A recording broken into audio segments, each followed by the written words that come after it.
So many things to press here. And then we're also doing what? We're also recording. All right, so as everyone comes in, we're gonna go ahead and get started. We're seeing, we do see some little tech issues, but we're gonna do what we do. It's 12:02, and we wanna start on time so we can close on time. So today, oh God, this is so weird. We go every Thursday, so it's so weird to say we won't be having a session next month, but we won't. But let's get into what we're discussing today before we deal with next month and what my expectation is for you guys, so that you guys do not drift and you make sure you stay in production. Hey, Lauren. Hey, Lauren. Happy Thursday. Welcome to your, can you guys still see the screen? Make sure we're still seeing our slides. Let me know. Are we still seeing? Yep, cool, perfect. Yep, I still see it. Thank you. All right. So guys, welcome to your Thursday huddle. Oh my gosh, Experts University, where we are absolutely, I hope that you guys are learning more, and that is in turn converting to you earning more, because if that's not what we're doing, besides seeing each other, supporting each other, having fun each week, ultimately, I want to see a translation into your paychecks, right? I want to see your the information turns into more competency, which turns into more confidence, which turns into more compensation. Hey, Jackie, I just want to make sure again that, you know, I love to see you. I want you guys to hang out with me, but I want to see you guys at the closing table too, right? And so that is the complete expectation of our coming together every week. So for those who, we all know each other, for anyone that is new to our space, welcome to our Experts University weekly huddle. My name is Raycole Jackson. I am your founder and your key instructor every week. A little bit about myself. I'm from Florida, got a couple of degrees, bachelor's from UF. I ran into a Seminole today, and I'm wearing my Gator boots today, like literally Gator boots. They have Florida Gator boots on the front. He's like, we need to change those shoes. No, we don't. I'm a Florida Gator, right? You get you some Seminole boots, and then you can wear yours. Law degree from Santa Clara, came back home, got my LLM from So we do have a little teddy bear in here somewhere, and a proud proud licensed Florida realtor is my background. By virtue of all these, gotta give me some more I got my teddy bear. I still got my stuff too. Jay, from our presentation. By virtue of all this learning and expertise in real estate, you guys know that I am also the founder of Model Mortgage Experts, our mortgage brokerage, along with Title Experts, the title insurance and closing firm, and then Transaction Experts, our transaction coordination firm. You know that with those brands, we're powered by Title Experts. For those of you that, again, at the end of the day, this is the finish line. The finish line is the closing table. And I want to see many, many, many more of you at the closing table. If you have not had a chance to work with Title Experts, again, you know the benefits of working with us, an attorney managed firm, dedicated closing team, weekly status updates, helpful closing guides, and of course, rush processing is available. Now, today's conversation, to wrap up our spring strategy sessions, the topic is help is here. And this is somewhat of a throwback to a training we did last year, I feel like we did, where the topic was leverage. We did a series on leverage. Process plus people equals profit. Say that fast 3 times. Process plus people equals profit. And it was a 4-part training again. And one of the parts of the training was hiring a virtual assistant, how to hire, manage, and get more done with virtual assistants. And the reason why it's important to always bring back this topic almost twice a year, maybe quarterly, is because I want you guys to remember that you cannot. Can you do all things in your business? Sure. Should you be doing all things in your business? Absolutely not. Absolutely not. And then the more I bring this up, the more I realize that, again, we know that real estate school taught us how to get our license, but it didn't necessarily teach us how to run the business of real estate. And so you guys know that the three core components of what we talk about as it relates to business development, we talk about that business plan, right? We talk about the marketing piece. After your business plan, after you create your business plan, the two major components of that business plan to ensure that you guys hit your goals and not burn out. Number one, hit your goals, you got to be marketing. You have to be consistently marketing. And so remember, I told you guys, I promised you months ago that we will continuously talk about marketing, because nothing in means nothing out. That funnel has to continuously be growing. And then the next major component is leverage, making sure that you guys are not trying to do all the things by yourself. You cannot. You cannot. And as long as you're in this huddle, you will not, because you're going to keep hearing me in your ear, reminding you to take the non-CEO things off your list. The things that others can be doing, you're going to constantly hear me reminding you to take them off of your list. And so I use the term broadly, a virtual assistant. What is a virtual assistant? Just in general, a virtual assistant is just someone that does not physically work in your office space, right? They may be abroad, right? They may be US based, but they're in another city, another county, another state. But virtual assistant just simply means that they're not physically working in the office with you, right? So that's a very broad term we use when we say virtual assistants. Now, in the industry, if you want to go specific, there can be a difference between, you say, well, what is a transaction coordinator? Well, I hear virtual assistant, I hear transaction coordinator. What is the difference between the two? Again, broadly, there's no difference, because most of your transaction coordinators are going to be virtual. They will not be working, sitting in the office with you. But we know that transaction coordinators, their specific task is to provide you with administrative support from contract to closing, whether you represent the listing, the seller, or the buyer. Their primary purpose is to support you in all the administrative tasks and client experience tasks, right? Not just administrative, but client experience, right? The status updates, the guides, the little marketing materials, all the little touches that you can add to your servicing, because you have support, because you have leverage, because you have another set of eyes and ears and hands, right? And so that's where we differentiate between the transaction coordinator and then the virtual assistant. Again, we use that as a very broad term to describe those that do other various tasks outside of transaction coordination. But again, your virtual assistant can also do transaction coordination as well. So just for those that are new to the space, what's the difference between a virtual assistant and a transaction coordinator? That's the main difference. Now, why is it important to implement leverage immediately? Now, when we use the term leverage, this is what we're talking about. Leverage, we're talking about virtual assistants, we're talking about transaction coordinators, we're talking about help.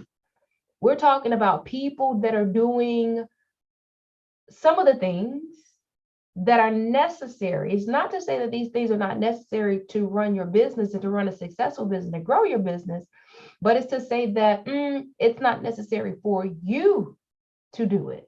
It's not necessary for you to do it. And so where do we get that from?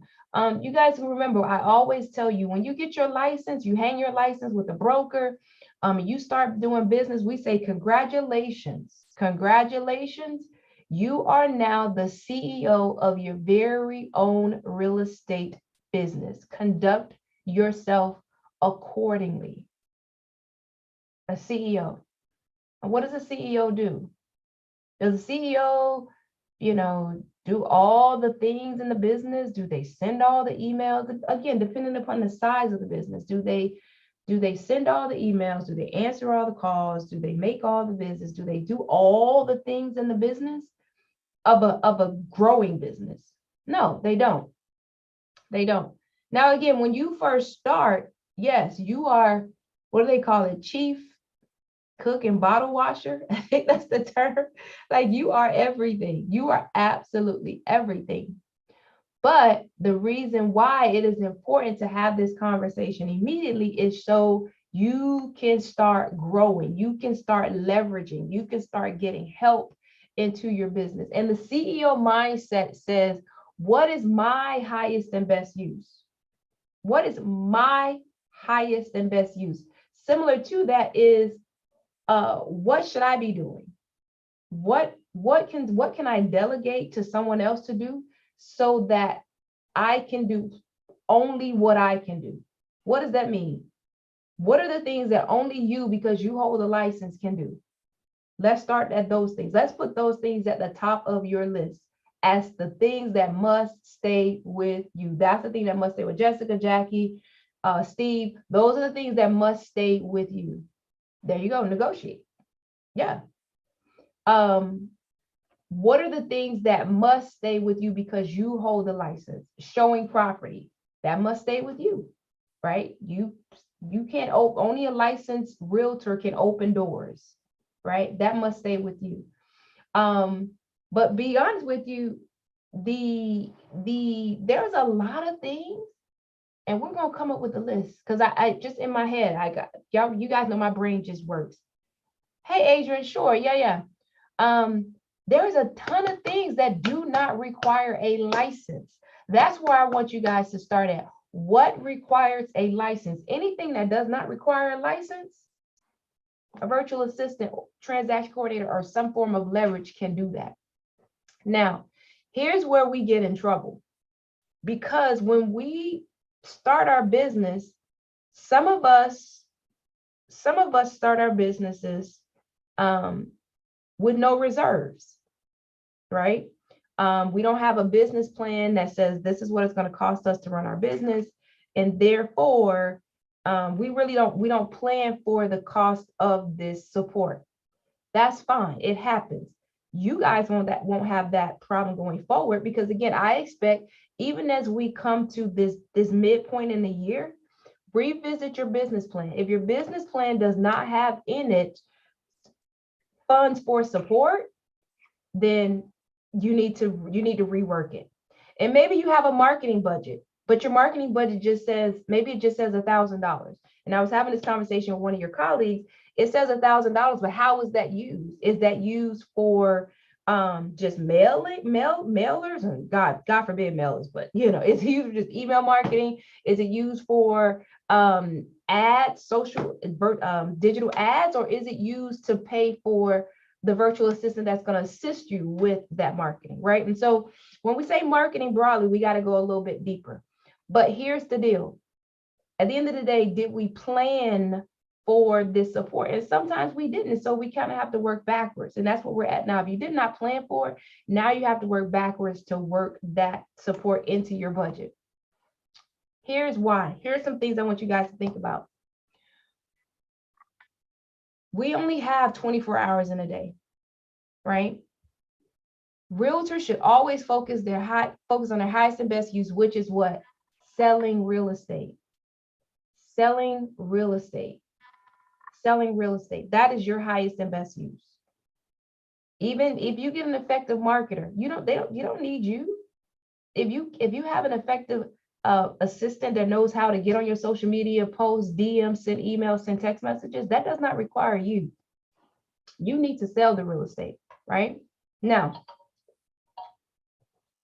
going back to the transaction coordinator example, utilizing the transaction coordinator saves a realtor on average an average of 15, and that's on the low end, 15 hours of administrative time. That's on the low end, 15 hours of administrative time. Because think about all the things you do when you get a new contract. Got to set it up. It has to get the title, assist with the intake. If you have the buyer, you need to make sure that the wire is sent. If you have the seller, you need to make sure that you get the copy of the escrow letter back. If you represent the buyer, for sure, you have a lot of tasks to complete. If you represent a lot of buyers, you're crazy if you're not using a transaction coordinator, because there's just so many parts, so many pieces to that, right? In order to sell real estate, realtors must be focused on generating leads and securing listings, not managing paperwork. Guys, look at it this way. Once you go under contract, it's all paperwork at that point. Of course, there's someone mentioned negotiation, right? Once you go to, you do your inspection, maybe something comes out of that, but 80% of that, that 80-20 rule, once you go under contract, guys, isn't 80% of the transaction paperwork and managing timelines? Right or right? Once you get past that first phase, inspection, even following up with the lender to make sure that the buyer has submitted all their documents for loan approval. So if 80% of the work after you go into contract is administrative, why does it need you? Why aren't you going to get the next deal? Literally, once you're under contract, you can run that business from your cell phone because you're just watching your emails, making sure the boxes are checked. And now you're really, again, it does not take away you being the subject matter expert, right? Everyone's saying, yes, that's true. It does not take away you being the subject matter expert of the deal, right? But it takes away you having to send every email, do every follow-up, take every phone call. So I want you guys to look at it. All right. So what are some tasks that can be assigned to a virtual assistant? I want to show you guys this. Guys, the realtors that's producing, that your top producers, they are not doing it all by themselves. I'm just going to clue you in on this. They're not doing it all by themselves at all. Even if they have just a transaction coordinator and one virtual assistant, there's no way possible. They're doing it all by themselves. But I'm showing you guys, and again, your business does not have to look like this, but your top producing teams, oh yeah, they got all these roles filled. But guess what? Everybody started with just one person. They started with me, myself, and our chief cook and bottle washer, but they had a game plan and they had a strategy to start delegating those tasks and taking things off of them, right?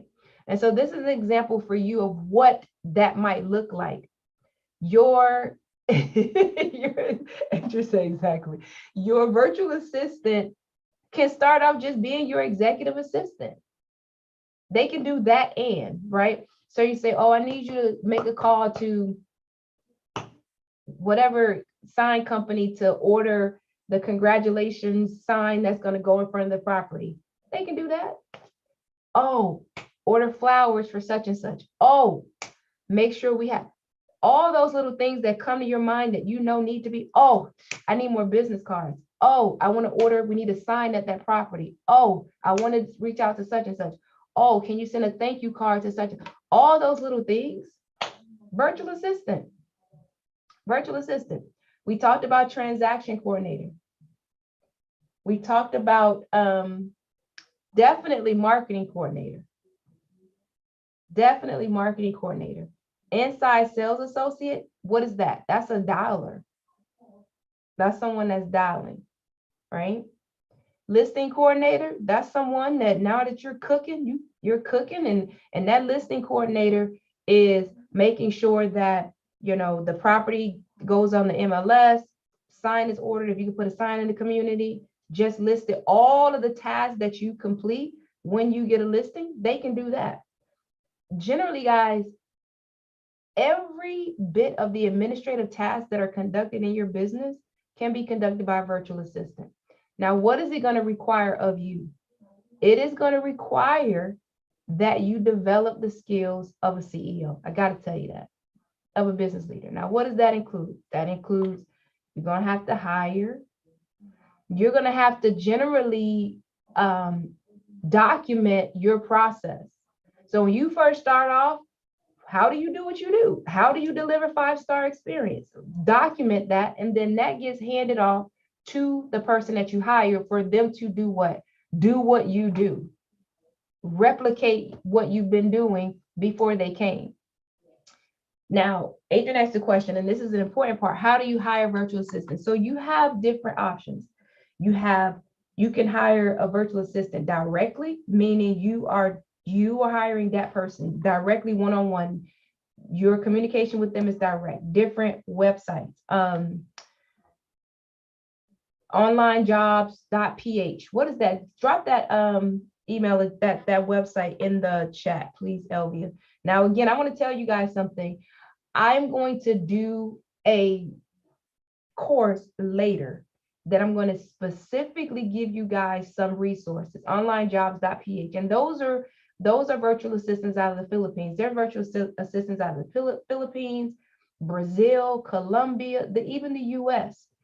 Myoutdesk.com, I've used them before. I want to tell you guys, and then there's another one. Oh gosh, I forget the name right now. The reason why I don't want to necessarily give you guys direct resources right now, because first of all, this is a short training.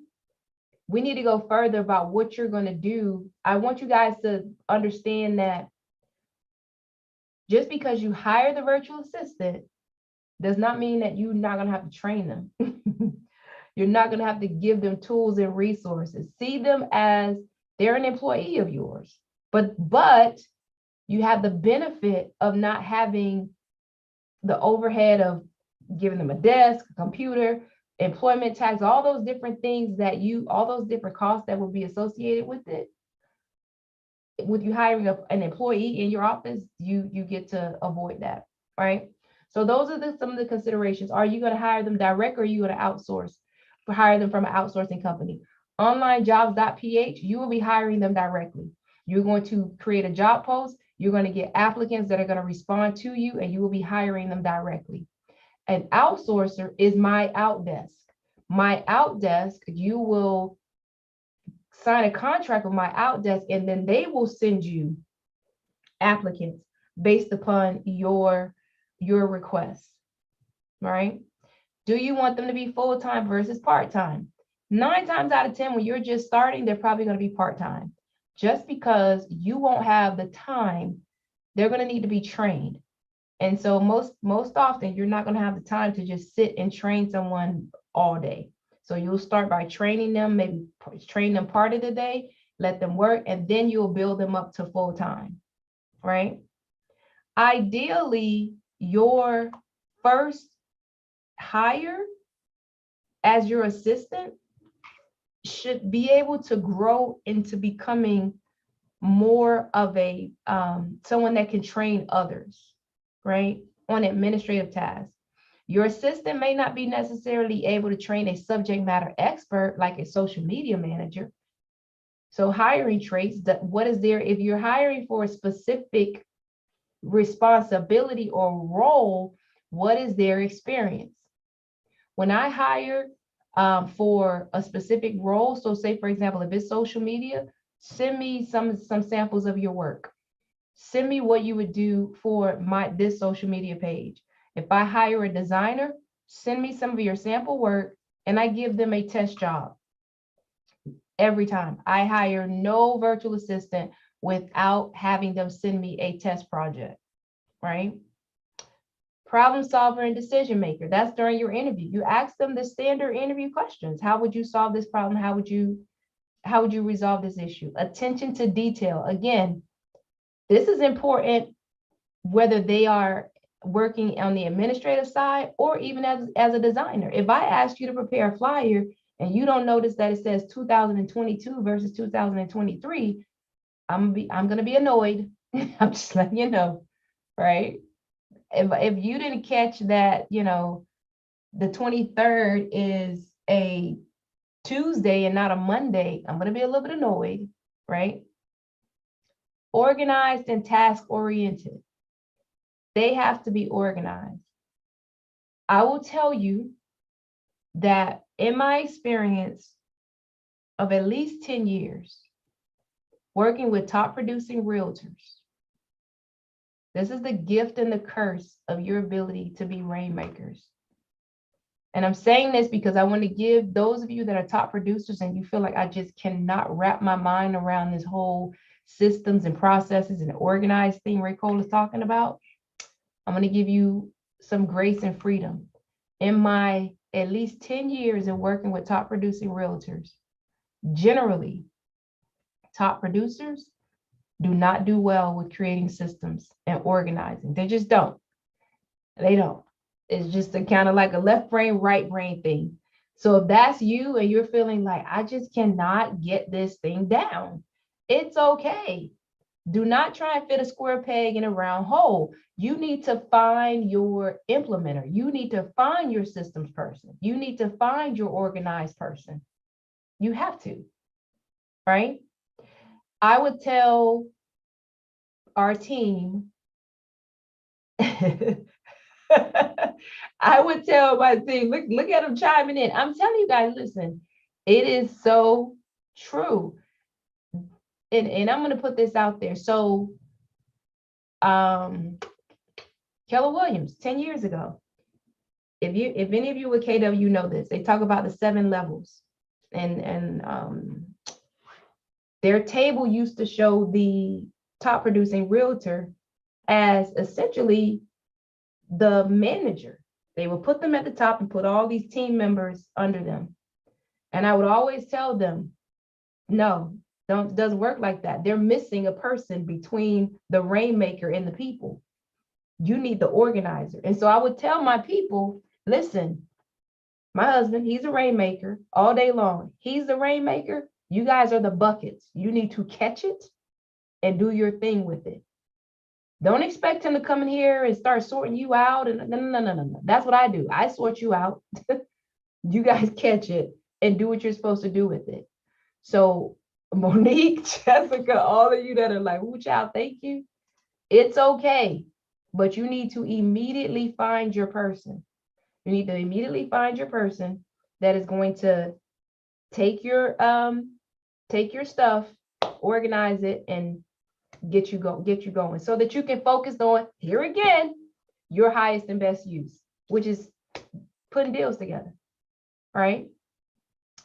Communication skills, that's important always. You know, they got to be ready to communicate with you. I will tell you guys again, depending upon who you hire, right? If you go offshore, Colombia, Brazil, Philippines, or any other country, they got to be able to communicate, right? They got to be able to communicate and communicate confidently and clearly, right? So you want to test their communication skills, even US based. Language barrier is not always a thing. Sometimes it's, hello, why didn't you tell me that? Right? So you want to make sure that they understand how to communicate. So hiring options. For a transaction coordinator, I'll tell you guys, transaction experts. That's definitely that's my first recommendation for you for a transaction coordinator is transaction experts. I stand by the service that transaction experts provide. Outside of that, referrals from other realtors. Who are they using? I was just on a call with, what was it, Vanya? Was it earlier this week? My days run together. I do so much. And I referred her back to another realtor. I said, well, for that issue, I just spoke to this realtor and they said they're using their virtual assistant to manage that project. Give him a call and ask him how that's working out. That's a top producer. Again, and he has like 3 or 4 virtual assistants behind him. And he said, my virtual assistants manage my other virtual assistants. So again, bringing you guys behind the veil to see this is how a lot of your top producers are making it. No one is working 24 hours a day. This is not going to happen. Okay. All right. So lastly, how much does it cost? It is literally not expensive. This, guys, virtual assistants for realtors is the cheat code. Here's why. Look at me. My staff, majority of my staff, they are salaried employees. Whether we close or not, they're getting paid, right? Your transaction coordinators, they get paid when you get paid. As a CEO, your 2 biggest costs are going to be facilities, which you guys, again, as realtors don't have to deal with that. But then from there, it is going to be salaries. Virtual assistants, transaction coordinators are a cheat code for you because you do not have to pay for that service until you close. So please, please, if you hire nobody else after today's call, at least get a relationship with a transaction coordinator. It is the absolute cheat code, right? And then from there, virtual assistants, the rates can vary. If you guys go on onlinejobs.ph, you tell them how much you're going to pay. Now, here's the deal. You're going to get what you pay for. The reason why you're able to pay $5 an hour for maybe someone you hired out of the Philippines, just because the cost of living is different, right? That's not to say that they're cheap and like, oh my God, it's just the cost of living is different. That's no different from you hiring someone that lives in New York. You're going to pay them more than someone you're going to hire that lives in Des Moines, Iowa, right? It's just the cost of living difference is why the rate of pay is different. Now, with that being said, even though the rate of pay is maybe less, for example, we use Philippines, for example, that doesn't mean you're going to go dirt cheap. Just you get what you pay for. But again, you guys are making South Florida money, right? And you're able to, with this global economy, find support all over the world, right? Now, again, at least start with a transaction coordinator. So, like I mentioned, what's the average pay for starters for virtual assistants, Adrian? Again, it depends. So if you're going direct, you would look at, if you're going direct and you go on like onlinejobs.ph, I would say you could start at about $5 an hour. But again, those are ones that may not have as much experience. As you start getting more experience, you're going to start paying more. You're going to start paying $650, you know. And then if you go through an agency, then you're definitely going to pay more. You're going to pay potentially like $10 an hour because they're going to have their cost to operate their agency, and then what they have to pay the virtual assistant. All right.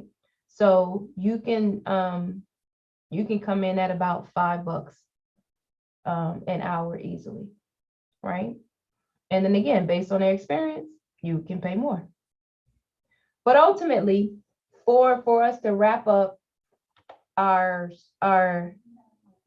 yes, definitely bonuses. And then that's another thing too. I'm glad you mentioned that. Depending upon what you have them doing, let's say, for example, you're using a virtual assistant to dial and you want to bonus them every time they get an appointment scheduled. That's beautiful.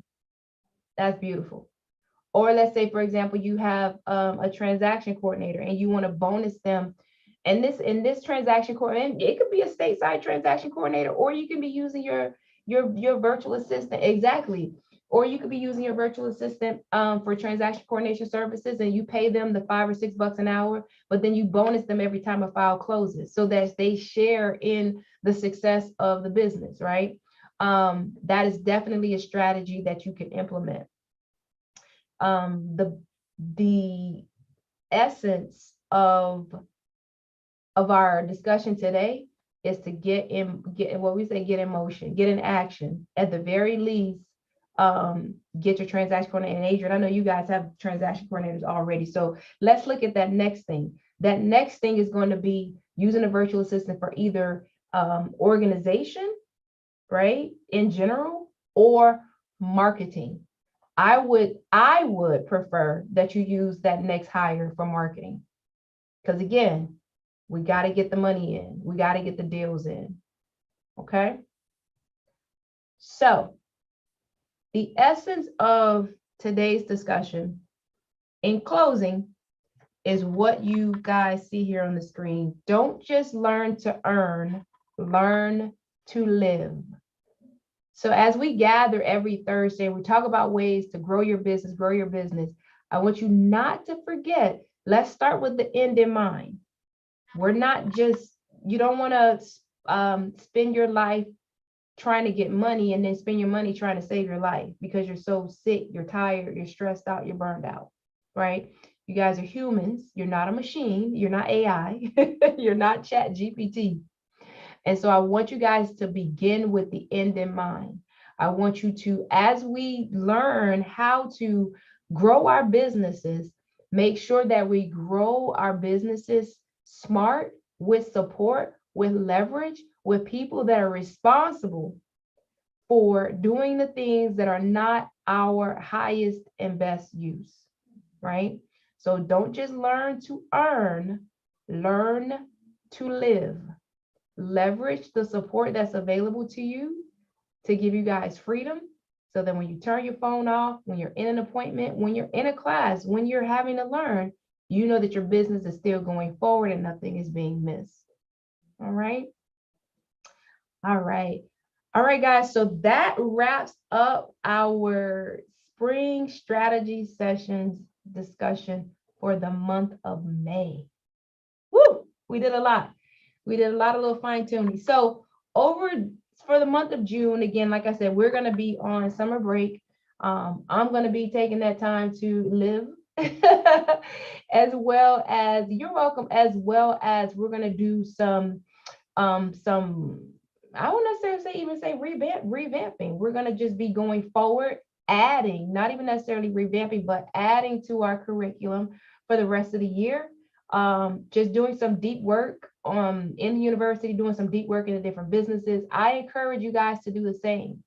I encourage you to take the time that you would have been on these calls each week, Tuesday, Thursday, to really look at your business. Go back to your business plan. Does it make sense? Am I following my business plan? What can I put in place to ensure that I follow my business plan?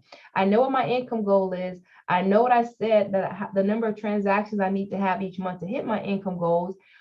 Am I doing the activities that are going to allow me to hit those number of transactions each month to hit my income goals? And of those activities, based on even our conversation today, where can I bring in leverage? The first form of leverage being a transaction coordinator. From there, let's bring in marketing leverage. All right. So that is what we want to discuss. That's what I want you guys to look at June during our break from meeting together formally. And you'll definitely be getting some emails, text messages, phone calls even throughout the month to make sure, again, we want to prevent drift. I don't want you guys to fall off track because you don't have this check-in routine. So make sure you prevent drift. All right. All right, guys, that is our Thursday huddle. And I will see you guys in the community. I'll see you guys at the closing table. Oh, I'm glad, Reynolds. I'm glad you found it valuable.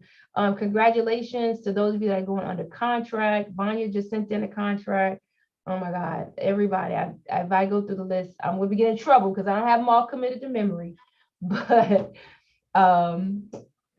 congratulations to Monique. Congratulations, Jay. Okay. Monique held a very successful homebuyers workshop last Saturday.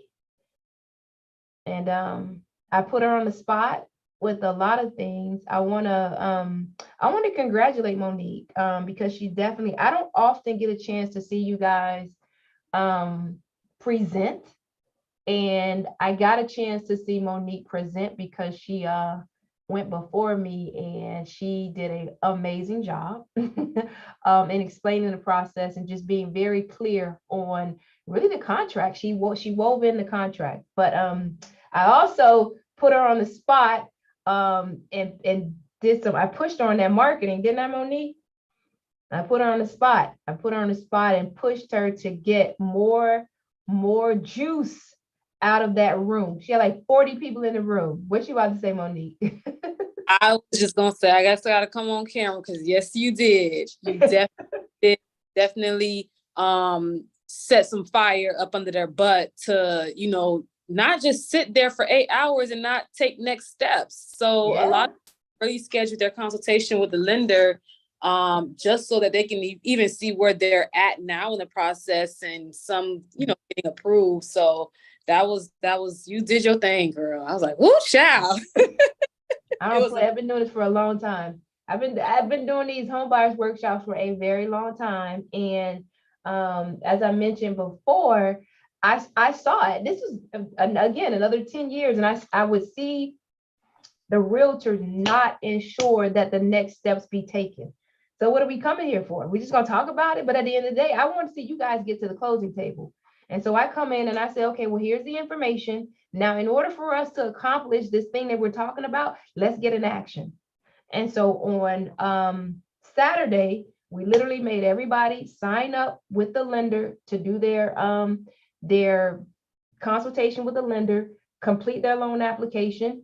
If they're not ready right now, fine. But Monique needs to know that. Monique needs to know who's ready now, 30, 60, 90, or put you on a drip campaign, right? And Monique could not afford to wait for, life is going to happen. We're trying to prevent drift. They were going to leave there, scare themselves. Oh, I can't do it. It's going to take forever. And so here's the deal. Then I'm going to let you guys go. When we have these home buyer workshops, while we have them, get them in motion immediately. While you have them, get them to take as many of the next steps as possible.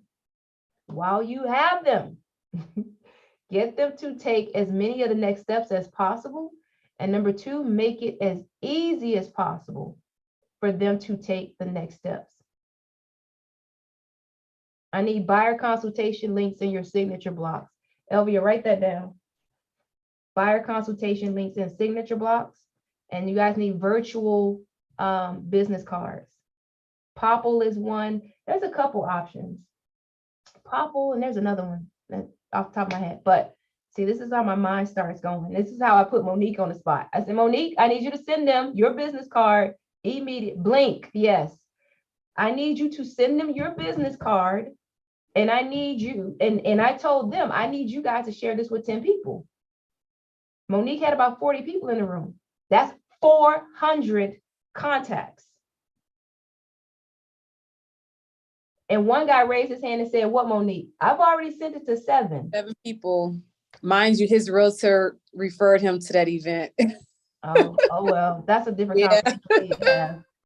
That's a different conversation. She should have been there, or he or she. Anywho, we're gone. We'll be back in July. Guys, I'm not playing. I'm not playing. You guys work too hard to not get the fruits of your labor. So there's some things we can do. There's some cheat codes to get while you have them. Let's go ahead and push it. All right. And those are things we're going to talk about in July. All right. All right. I'm going for real this time. See you later. Bye. Hi, thank you. No problem. You're welcome. Enjoy your vacation or Oh whatever. man, it's gonna be a